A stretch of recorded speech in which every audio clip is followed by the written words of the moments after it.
ओम नमो भगवते वासुदेवाय। ओम नमो भगवते वासुदेवाय। ओम नमो भगवते वासुदेवाय। ओम अज्ञानतिमिरन्दस्य ज्ञानाञ्जनशलाकयां चक्षुर्मिलितं येन तस्मै श्रीगुरवे नमः। नमः ओं विष्णुपादाय कृष्णपृष्ठाय भूतले श्रीमते भक्तिवेदान्तस्वामीति नामने। नमस्ते सारस्वती देवे गौरवाणी प्रचारिणी निर्विशेषा शून्यवादी पाश्चात्यदेशतारिणी। जय श्री कृष्ण चैतन्य చెప్పండి అందరూ जय श्री कृष्ण चैतन्य प्रभु नित्यानंद श्री अद्वैता गदाधरा श्रीवासादि गौरा भक्त वृंदा। हरे कृष्णा कृष्णा कृष्णा हरे हरे हरे राम राम राम हरे हरे। हरे कृष्ण। ఎంతో గొప్ప ఆలోచనతో ఇక్కడ ఈ సత్సంగాన్ని ఏర్పాటు చేయడం జరిగింది. అలాగే ఈ సత్సంగానికి వచ్చినటువంటి గాంధీనగర్ వాస్తవ్యులందరికీ సాదర స్వాగతం. అందరికీ ప్రత్యేకమైనటువంటి ధన్యవాదాలు. హరే కృష్ణ. సో నిజానికి ఈ ఇస్కాన్ అనేటువంటి ఉద్యమం స్వామి ప్రభుపాదుల వారు 1965 సంవత్సరంలో న్యూయార్క్ నగరంలో ఈ ఉద్యమాన్ని ప్రారంభించారు. అయితే ఈ ఉద్యమానికి పునాది ఎక్కడ పడింది అంటే స్వామి ప్రభుపాదుల వారు ఇస్కాన్ సంస్థాపకాచార్యుల వారు ఆయనకి 25 ఏళ్ల ప్రాయంలో 25 ఏళ్ల ప్రాయంలో ఈ ప్రభుపాదుల వారి యొక్క గురువు గారిని మొట్టమొదటిసారి కలకత్తా నగరంలో కలుసుకోవడం జరిగింది. ఆయన కలుసుకున్న మరుక్షణమే ఆయన ఒక ఉపదేశాన్ని ఇచ్చారు.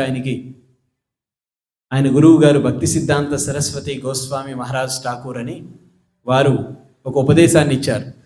మీరు ఎంతో చక్కగా ఆంగ్లం మాట్లాడుతున్నారు కాబట్టి మీరు పాశ్చాత్య దేశాలకి అమెరికాకి వెళ్ళి ప్రచారం చేయండి. ఎందుకు అమెరికాకి వెళ్ళి ప్రచారం చేయాలి? భారతదేశంలోనే చేయొచ్చు కదా. కారణం ఏమిటి అంటే ఈరోజు యావత్ ప్రపంచమంతా అమెరికా ఏం చేస్తే అదే చేస్తుంది. అందుకని అమెరికాని ఏమంటారు? పెద్దన్న అంటారు. అమెరికా ఇంట్లో పెద్దవాడు ఏం చేస్తే అందరూ అదే చేయాలి. కనీసం మన సాంప్రదాయంలో కూడా ఇంటికి పెద్దవాళ్ళు వచ్చినప్పుడు కనీసం కూర్చోకూడదు కూడా, నిలబడే ఉండేవాళ్ళు. అలా మన సాంప్రదాయాలు అలా ఉండేవి. అందుకని భారతదేశం కావచ్చు, ఇతర దేశాలు కావచ్చు, అమెరికాని ఒక పెద్దన్నగా చూస్తూ ఉండేవారు. కాబట్టి అమెరికా ఏం చేస్తే యావత్ ప్రపంచం అంతా కూడా అదే చేస్తూ ఉంది. కాబట్టి అమెరికాని నువ్వు భక్తుడిగా కానీ మార్చగలిగితే యావత్ ప్రపంచం అంతా కూడా ఆధ్యాత్మిక మార్గాన్ని అనుసరిస్తుంది. ఎందుకు ఇప్పుడు భారతదేశంలో ఆధ్యాత్మికత లేదా? కొదవైందేమన్నా ఆధ్యాత్మికతకి? కారణం ఏమిటంటే ఆ సమయంలో బ్రిటిష్ వాళ్ళు ఇంకా మన భారతదేశంలో ఉన్నారు. ఈ బ్రిటిష్ వాళ్ళు భారతదేశంలో ఉండడం మూలంగా ఇంకా ఈ బ్రిటిష్ వాళ్ళు ఆంగ్ల సంస్కృతిని ఇంకా ప్రేరేపించారు మన మీద. ఆంగ్ల సంస్కృతిని వారు లండన్ నుంచి రావడము, ఈ అమెరికా దేశాల నుంచి రావడము, ఈ ప్రదేశాల నుంచి రావడం మూలంగా ఆ పాశ్చాత్య సంస్కృతి మన మీద ప్రభావం ఎలా చూపించారంటే ఎప్పుడూ ఎవరికి నువ్వు ఇది చెయ్యని నేర్పించాల్సిన పని లేదు. ఎప్పుడు ఏం చేస్తుంటారు? ఇంచుమించుగా మనం అందరం ఇప్పుడు ఎలా సిద్ధం అవుతున్నాం? ఆడవాళ్ళు చీరలు కావచ్చు, లేదంటే మగవాళ్ళు వస్త్రాలు, లేదంటే వారు వాడే బైకులు కావచ్చు, లేదంటే కార్లు కావచ్చు, ఏదైనా సరే ఎవరిని చూసి నేర్చుకుంటున్నాం అంటే సినిమాలు చూసి నేర్చుకుంటున్నాం సాధారణంగా.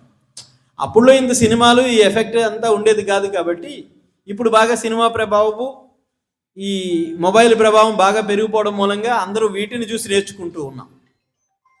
ఎప్పుడు కూడా ఎవరినైనా సరే ఆ వ్యక్తి యొక్క వేషధారణ చూసి, ఆ వ్యక్తి యొక్క నడవడికని చూసి ఎవరైనా నేర్చుకుంటారు. సులభం అనమాట, అది సులభం. ఎంత చెప్పినా ఎవడో నేర్చుకోడు. ఎంత చెప్పినా తండ్రి చిన్నప్పటి నుంచి బిడ్డకి నాన్న ఇలా ఉండాలి, అలా ఉండాలి అని చెబుతూ ఉంటాడు. కానీ పిల్లవాడు దాన్ని తీసుకోడు. నా ఫ్రెండ్ ఇలా చేశాడు, ఆయన ఇలా చేశాడు, ఈయన ఇలా చేశాడు అని చేస్తూ దాన్ని తీసుకుంటాడు ఎప్పుడు కూడా.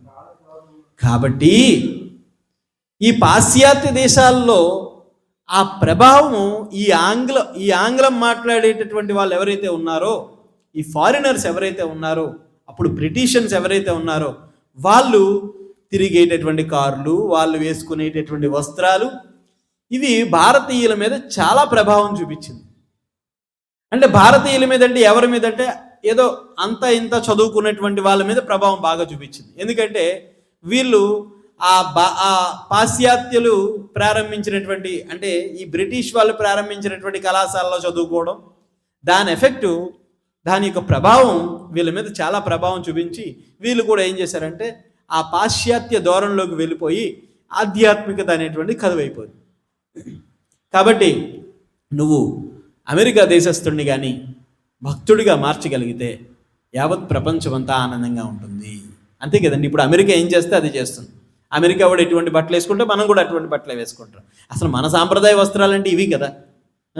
చక్కగా మగ్గం మీద నేసి, ఇప్పుడు కూడా మీరు చూడండి, మన ఇస్కాన్ కూర్మగ్రామం ఒకటి, మీరు ఎప్పుడైనా వెళ్తే శ్రీకాకుళం దాటిన తర్వాత కూర్మగ్రామం అనే ఒక విలేజ్ ఉంది. ఆ విలేజ్ ఎలా ఉంటుందంటే 200 ఏళ్ల క్రితం మనం ఎలా ఉన్నామో. కరెంట్ ఉండదు, తర్వాత వచ్చి వాళ్ళ పంట వాళ్ళే పట్టించుకుంటారు, చక్కగా మంచి పూరి గుడిసెలు, మట్టితో చేసినటువంటి ఇల్లు, కట్టెల పొయ్యి మీదే వంటలు, బట్టలు కూడా వాళ్ళే నేసుకుంటారు. ఇవి కూడా నేసిన బట్టలే, ఇవి కూడా చాలా ప్రశాంతంగా ఉంటుంది. అలాగని ఏదో గృహాలు వదిలేసి అలాంటి వాటిలో ఉండమని కాదు. సేఫ్టీ చాలా ముఖ్యం, మనందరికీ కూడా సేఫ్టీ చాలా ముఖ్యం. బట్ దాంతో మన యొక్క నడవడికి ఎలా ఉండాలంటే ప్రకృతి మీద ఆధారపడి ఉండాలి ఇప్పుడు కూడా.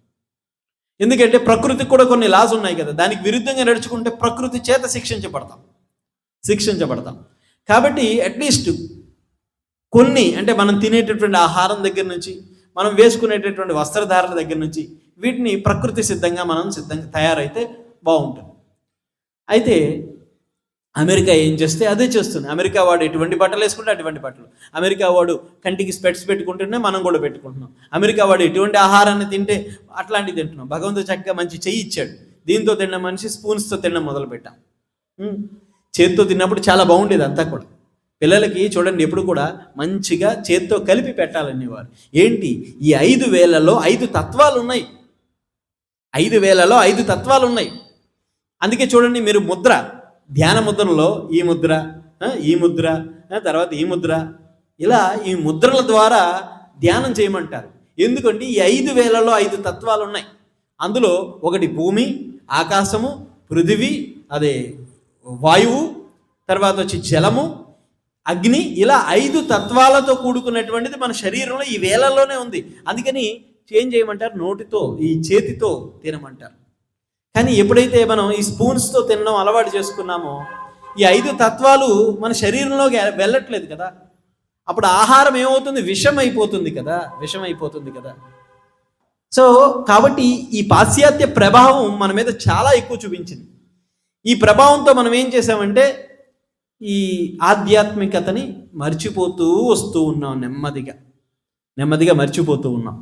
అందుకని పాశ్చాత్య దేశాల యొక్క ప్రభావం మన భారతదేశం మీద చాలా పడుతుందని చెప్పి స్వామి ప్రభుపాదుల వారికి ఆయన గురువు గారు ఆజ్ఞాపించారు. ఏమని అంటే, నువ్వు పాశ్చాత్య దేశాలకు వెళ్ళి ప్రచారం చేయి. ఆయన చెప్పిన 10 సంవత్సరాలకి గురువు గారి దగ్గర దీక్ష తీసుకొని, అప్పుడు ఆ తర్వాత ఆయనకి 70 ఏళ్ళు వచ్చిన తర్వాత అమెరికాకి వెళ్ళారు. ఎలా అంటే ఆధ్యాత్మికంగా ఆయన ఫస్ట్ దృఢంగా తయారయ్యి, అప్పుడు ఎప్పుడు కూడా యుద్ధానికి వెళ్ళేవాడు ఎలా వెళ్తాడు, సడన్గా వెళ్ళిపోడు కదా. సడన్గా వెళ్ళిపోతే వెంటనే అవుట్ అయిపోతాడు. ఏం చేయాలి, సరైనటువంటి యుద్ధ సామాగ్రిని ఆయన నిండా నింపుకొని, గుండె ధైర్యాన్ని నింపుకొని అప్పుడు వెళ్ళాలి యుద్ధానికి. సడన్గా నిద్ర లేచి అలా వెళ్ళిపోతే వాడు వెంటనే తిరిగి వచ్చేస్తాడు. కాబట్టి ఆయన ఒక మాయ మీద యుద్ధానికి వెళ్తున్నారు. భయంకరమైన మాయా ప్రకృతి. నరకం ఎక్కడో లేదంటే అమెరికాయే నరకం అంట. చాలామంది అమెరికా వెళ్ళాలి అని కోరుకుంటుంది చాలామందికి. కానీ అమెరికా వెళ్ళేవాళ్ళు ఈరోజు కూడా నాకు ఒకరు అమెరికా నుంచి ఫోన్ చేసి చెప్తున్నారు అన్నమాట. అక్కడ పరిస్థితి ఎలా ఉందంటే, ఇద్దరు భార్యాభర్తలు ఉద్యోగం చేస్తూ ఉన్నారు. భర్త ఒక మేనేజర్ లెవెల్లో ఉన్నారు. ఆ భార్య వచ్చి ఒక స్కూల్లో టీచర్గా పనిచేస్తుంది. నెలకు ఒక 3 లక్షల జీతం వస్తుంది. ఆ 3 లక్షల జీతంలో 2.5 లక్ష అదే స్కూల్లో పిల్లవాడిని చదివిస్తుంది. 2.5 లక్ష వాడికి నెలకి చదివించేయాలి. ఇంకో 50,000 మాత్రం, అంటే మన ఇండియన్ కరెన్సీ ప్రకారం ఒక 50,000 మాత్రం మిగులుతుంది. ఈ 50,000కి ట్రంప్ ఏం చేశాడు? భర్త ఒకడే ఉద్యోగం చేయాలి, భార్య ఉద్యోగం చేయకూడదు. అంత బాగుంది అనుకున్నారు, కానీ సడన్గా మార్చేశాడు. రేపన్న రోజు పరిస్థితి ఎలా ఉంటుందో తెలియదు. లేదంటే ఒకరోజు ఇండియన్స్ అందరూ ఇక్కడి నుంచి వెళ్ళిపోండి అంటాడు. ఇది పరిస్థితి. అంతా బాగుంది అనుకుంటాం, కానీ నిజమైనటువంటి స్వర్గభూమి, నిజమైనటువంటి ఆనందమయమైనటువంటిది భారతదేశం తప్ప మరొకటి ఏదీ లేదు. భారతదేశం తప్ప మరొకటి ఏదీ లేదు. భారతదేశంలో అంత ఆనందం ఉంది. ఎందుకంటే పుణ్యభూమి, జ్ఞానభూమి, కర్మభూమి, వేదభూమి ఈ భారతదేశం. ఎంతమంది ఎటువంటి దీన్ని నాశనం చేద్దామని వచ్చినా సరే ఎవరూ దీన్ని తీసుకెళ్ళలేకపోయారు. స్వామి ప్రభుపాదుల వారు లండన్కి వెళ్ళారంట. ఫస్ట్ లండన్కి వెళ్ళారు. వెళ్ళిన తర్వాత అక్కడ ఉపన్యాసం ఇస్తూ ఉంటే అక్కడ ఉండేటువంటి ఫారినర్స్ అందరూ వచ్చేసారు. ఈ బ్రిటిష్ వాళ్ళందరూ వచ్చేసారు. స్వామి, మేము మీ దేశం మీద 200 ఏళ్ళగా ఉన్నాం. మేము ఈ 200 ఏళ్ళగా ఉండి మమ్మల్ని మత ప్రచారం చేశారు అని అన్నారు మీరు. మరి మీరెందుకు వచ్చారు? మత ప్రచారం చేయడానికి వచ్చారా అంటే స్వామి ప్రభుపాదుల వారు చెప్తారు, మీరు మా దేశం నుంచి తీసుకువెళ్ళలేనటువంటి సంపద లేదు. అనంతమైన సంపదను తీసుకెళ్లారు, కానీ ఒకటి వదిలేశారు. అది నేను మీకు ఇచ్చేయడానికి వచ్చాను అంటారు స్వామి ప్రభుపాదుల వారు. ఏంటి ఆ అనంతమైన సంపద? ఏమిటి? తిరుగు రాని దానికి తరగని సంపద ఏమిటి అంటే ఒకటే ఒకటి, జ్ఞానము. అందుకని సనాతన ధర్మం అనేటువంటిది జ్ఞానముతో కలిసి ఉంది. ఈ జ్ఞానముతో కలిసి ఉండడం మూలంగా ఎన్ని ఇతర మతాలు వచ్చినా, ఎన్ని ఇతర శాఖలు వచ్చినా అవి ఏమీ సనాతన ధర్మాన్ని చెక్కు చెదర్చలేవు. ఎందుకంటే సనాతన ధర్మం దేని మీద ఆధారపడి ఉందంటే సెంటిమెంట్స్ మీద కాదు. సనాతన ధర్మం దేని మీద ఆధారపడి ఉందంటే జ్ఞానము మీద ఆధారపడి ఉంది. అందుకని జ్ఞానము కలిగినటువంటి వాడిని ఎవ్వరూ వాడిని కించిత్ కూడా మార్చలేరు. అందుకే చూడండి, ప్రచారం అంతా, ఈ మత ప్రచారాలన్నీ ఎక్కడ చేస్తారు? ఎప్పుడైనా అబ్జర్వ్ చేయండి. జ్ఞానము లేని ప్రదేశంలోనే చేస్తారు. జ్ఞానం లేని ప్రదేశాల్లోనే చేస్తారు. అటువంటి వ్యక్తులకే చేస్తారు. అందుకని స్వామి ప్రభుపాదుల వారు చెప్తారు, అటువంటి జ్ఞానం మీరు వదిలేసి వెళ్ళిపోయారు. జ్ఞానము తీసుకెళ్లకుండా ఇంత సంపదను తీసుకెళ్తే ప్రయోజనం ఏముంది? జ్ఞానము అటువంటి సంపదను తీసుకురాగలుగుతుంది. అంతకి మించిన సంపదను తీసుకురావస్తుంది. కాబట్టి ఆ జ్ఞానాన్ని మీకు ఇవ్వడానికి వచ్చారు. అందుకే స్వామి ప్రభుపాదుల వారు ఈ ఉద్యమాన్ని ఎందుకు స్థాపించారంటే, ప్రభుపాదుల వారు చెప్తారు, సమాజానికి తలని తయారు చేయడానికి స్థాపించాను అన్నారు. అదేంటి, సమాజానికి తలలు లేవా? మాకు అందరికీ తలలు ఉన్నాయి కదండి, చక్కగా దూకుంటున్నాం, మంచి నూనె పెట్టుకుంటున్నాం, షాంపూలు వేసుకుంటున్నాం. సమాజానికి తల లేదా అంటే నిజానికి తల లేదని అర్థం. కృష్ణుడు భగవద్గీతలో చెప్తాడు, 4 వర్ణాలు నేనే సృష్టించాను. అందులో బ్రాహ్మణుడు తల నుంచి పుట్టాడు, క్షత్రియుడు చేతుల్లోంచి పుట్టాడు, వైశ్యుడు కడుపులోంచి పుట్టాడు, శూద్రుడు పాదాల నుంచి పుట్టాడు అని అంటాడు. దీన్ని చాలామంది తప్పుగా ఏమర్థం చేసుకుంటారంటే, చూడండి కృష్ణుడు ఎంత తక్కువ చేస్తున్నాడో, శూద్రుడినేమో పాదాల దగ్గర పెట్టాడు. అసలు పాదాలు లేకపోతే ఈ శరీరం ఎక్కడ నిలబడుతుందండి? ఈ కుర్చీ ఉంది, చక్కగా మీరు కుర్చీ వేశారు, దీనికి కాలు లేదు, ఒక కాలు లేదు, ఎలా ఉంటుంది? కూర్చోగలుగుతాను నేను? అదేవిధంగా మనకి కాళ్ళు లేకపోతే మనం కూర్చోలేం. అందుకని సమాజంలో అందరూ ముఖ్యమే, ఒకరు ఎక్కువ ఒకరు తక్కువ కాదు. ఇవన్నీ ఉన్నాయి, కాళ్ళు ఉన్నాయి, బొజ్జ ఉంది, చేతులు ఉన్నాయి, తల లేదు. ఎక్కడికి వెళ్ళగలవు? ఏం చేయగలవు? అందుకని ప్రస్తుతం సమాజం దగ్గర డబ్బులున్నాయి, అన్ని రకాల భోగాలు ఉన్నాయి, కానీ తల లేదు ఎవరికి. అంటే దేనిని ఏ విధంగా ఎలా ఉపయోగించాలి, దేన్ని ఉపయోగించాలి? మనం సంపాదించిన ధనాన్ని కాదు, మనం సంపాదించిన ధనం మనం ఉపయోగించినా ఉపయోగించకపోయినా చివరికి ఒకరు తీసుకెళ్ళిపోతారు. అవునా కదా చెప్పండి? తేనెటీగలన్నీ అక్కడ ఇక్కడ కష్టపడి అలా తీసుకొని వచ్చి తేనెను పెడతాయి. తెచ్చిన తీగ ఏమైనా ఇంత తేనెన్నా తీసుకోగలుగుతుందా? ఎవరు తీసుకెళ్తారు? ఎవరో ఆ తేనెటీగలు పెట్టినటువంటి ఆ తేనెనంతటినీ కూడా తేనె తీసేవాడు వచ్చి తీసుకొని వెళ్ళిపోతాడు. అదేవిధంగా మీరు సంపాదించిన ధనం ఇంకా ఏదైనా సరే ఏది మనం ఎవరు తీసుకెళ్ళాం. సంపాదించినటువంటి ధనం పిల్లల పాలో లేదంటే వాళ్ళ పిల్లలకు ఎవరు లేకపోతే మరి ఎవరో తీసుకుంటారు. పేరు పోని సంపాదించిన పేరు, ఎంతోమంది ప్రధానమంత్రులు చనిపోయారు, ఎంతోమంది ముఖ్యమంత్రులు చనిపోయారు, వాళ్ళతో ఆ పేరు అలా వెళ్ళిపోయిందా? ఇంకా మరొక ముఖ్యమంత్రి రాలేదా? మరొక ప్రధానమంత్రి రాలేదా? ఆ పేరు వాళ్ళ తరం అయిపోయింది కదా, వాళ్ళ నుంచి వీళ్ళకి ట్రాన్స్ఫర్ అయిపోయింది కదా. సో కాబట్టి ఈ భౌతిక జగత్తులో ఇవేమీ మనతో రావు. ఏది వస్తుందంటే జ్ఞానం ఒక్కటే మనతో శాశ్వతంగా ఉంటుంది. జ్ఞానం ఒక్కటే మనతో శాశ్వతంగా ఉంటుంది. సో కాబట్టి అదే చెప్తాడు కృష్ణుడికి కూడా భగవద్గీతలో, సమాజానికి తలల్ని తయారు చేస్తున్నాను అని చెప్పి శిల ప్రభుపాదుల వారు చెప్తున్నారు కదా. అందుకని ఈ తల ఏమిటి అంటే, సమాజానికి తల ఏమిటి అంటే అందరినీ, సమాజంలో ఉండేటటువంటి ప్రతి ఒక్క వ్యక్తిని బ్రాహ్మణ లక్షణాలు కలిగేటటువంటి వ్యక్తులుగా తయారు చేస్తున్నారు. బ్రాహ్మణ అంటే దాని అర్థం ఏంటి అంటే సమాజానికి ఒక తల, మార్గనిర్దేశకత్వాన్ని చూపిస్తూ ఉన్నాడు. కాబట్టి అటువంటి సమాజాన్ని ప్రతి ఒక్కరూ కూడా మార్గనిర్దేశకులుగా అయితే సమాజం ఇంకెంత బాగుంటుంది. అందుకని సమాజానికి నేను తలని తయారు చేయడానికి ఈ ఉద్యమాన్ని స్థాపించాను అని శ్రీల ప్రభుపాదుల వారు చెప్తారు. సో కాబట్టి తలని తయారు చేయడం అంటే దాని అర్థం ఏమిటి అంటే ప్రతి ఒక్కరిని జ్ఞానము కలిగినటువంటి వ్యక్తులుగా తయారు చేయడము, కాబట్టి శ్రీల ప్రభుపాదుల వారు చెప్తారు, అన్నిటికన్నా హైయెస్ట్ వెల్ఫేర్ యాక్టివిటీ ఎవడో ఇప్పుడు రోజు అన్నం లేని వాడికి అన్నం పెట్టడం, లేదంటే వస్త్ర దానం చేయడం, ధనాన్ని దానం చేయడం, భూములు దానం చేయడం, మరొకటి దానం చేయడం, ఇవేమీ కాదు. ఇవన్నీ చేసినా ఒక రోజు కానీ నువ్వు చేయకపోతే అయిపోయింది వీడి సంగతి అంటారు, అయిపోయిందంటారు. కానీ జ్ఞానాన్ని కానీ దానం చేయగలిగితే ఆ జ్ఞానంతో వాడి జీవితం మార్పు చెందుతుంది. ప్రభుపాదుల వారు ఈ ఉద్యమాన్ని మొట్టమొదట ప్రారంభించినప్పుడు అక్కడ ఒకరోజు పాశ్చాత్య దేశాల్లో ఒక పెద్ద ఉపన్యాసం చెబుతుంటే అక్కడ చాలామంది వేల మంది వచ్చి కూర్చున్నారు. అంత వేల మంది కూర్చుంటే ఒక విలేకరు అడుగుతున్నారు, స్వామి ప్రభుపాద, మీ భారతదేశం నుంచి వచ్చినటువంటి సాధువులు చాలా మిరాకిల్స్ చేస్తూ ఉంటారు కదా, ఎంతోమందిని చూసాం మేము. ఇలా అని ఒక ఆయన బూడిద తీశాడు, ఇలా అని ఒక ఆయన హెచ్ఎంటి వాచ్ తీశాడు, ఇలా అని ఒక ఆయన చేతిలోంచి ఒక గోల్డ్ చైన్ తీశాడు, కానీ మీరేం చేయరేంటి అసలు? ఇంతమంది మీరు ఇంత పెద్ద సాధువు, మీరేం మిరాకిల్స్ చేయరేంటి అంటే అప్పుడు స్వామి ప్రభుపాదుల వారు చెప్తున్నారు, నేను చేసిన మిరాకిల్ ఎవ్వరూ చేయలేదు ఇప్పటి వరకు సృష్టిలో అన్నారు. ఏమిటా మిరాకిల్ అంటే, ఇంతమంది నా ఎదురుగా అమెరికన్స్, ఆఫ్రికన్స్, రష్యన్స్, ఇన్ని వేల మంది ఉన్నారు, ఇన్ని లక్షల మంది ఉన్నారు, వాళ్ళ యొక్క జీవితాల్లో మార్పు తీసుకొచ్చాను, ఇంతకన్నా మిరాకిల్ ఏముంటుంది అంటున్నారు.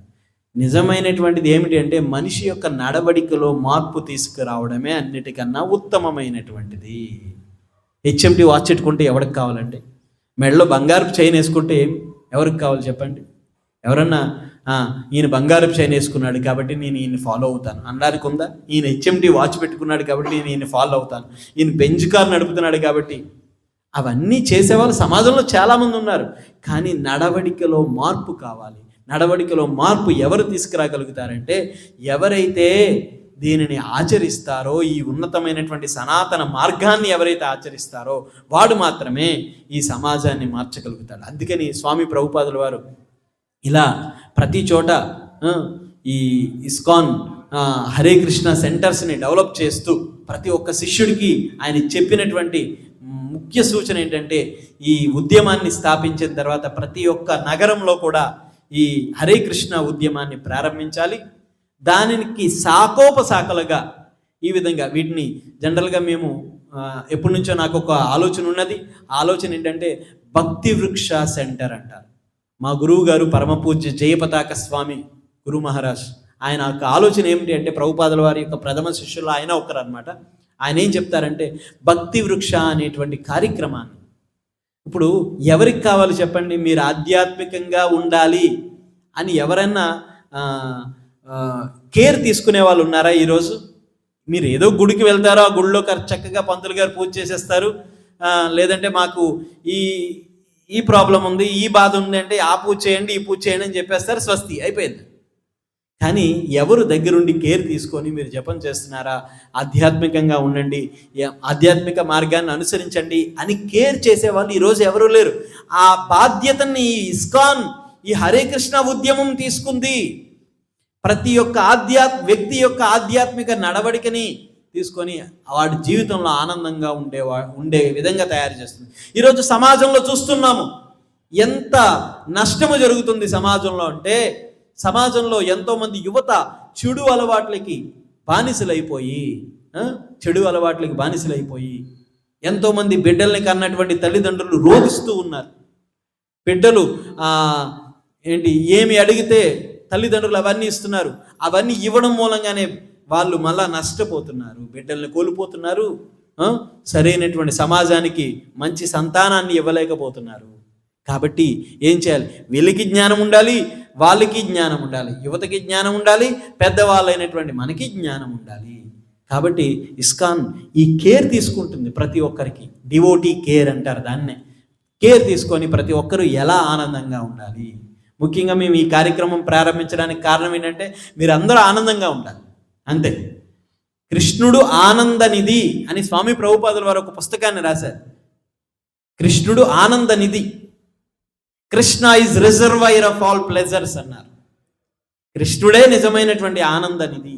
ఆ కృష్ణుడిని ఇవ్వడానికి ప్రతి ఒక్కరి జీవితంలో కృష్ణుడు ఉంటే నిజమైనటువంటి ఆనందం. ఇది చాలా ప్రత్యేకమైనటువంటి మాసం, దామోదర కార్తీక మాసం. ఈ కార్తీక మాసంలో యశోదామాత కృష్ణుడిని రోటికి కట్టేసింది. ఎందుకు రోటికి కట్టింది అంటే, ఎవరైనా కృష్ణుని బంధించగలమా? మనందరికీ తెలుసు, మహాభారతంలో కృష్ణుడు రాయబారానికి వెళ్ళినప్పుడు అక్కడ బంధిద్దామని చూశారు, ఎవరు బంధించలేకపోయారు. కానీ యశోదమ్మ ఆ కృష్ణుణ్ణి ఒక చిన్న తాడుతో కట్టేసింది. అప్పుడు ప్రయత్నం చేసింది, ఎంత కడదామని చూసినా 2 అంగుళాలు తక్కువ వస్తుంది. కానీ యశోదమ్మ తాడుతో కట్టలేదంట, ప్రేమతో కట్టింది. అందుకే ప్రభుపాదుల వారు చెప్తారు, భగవంతుణ్ణి ప్రేమించడం నేర్చుకోవాలి. ఆ ప్రేమ ఎలా వస్తుంది అంటే అన్యాభిలాషిత శూన్యం. ఈ భౌతిక జగత్తులో మనం అందరం ఆ పూజలు చేస్తున్నాం, ఈ వ్రతాలు చేస్తున్నాం, దేనికోసం అంటే ఎవరికి భగవంతుని పట్ల ప్రేమ లేదు.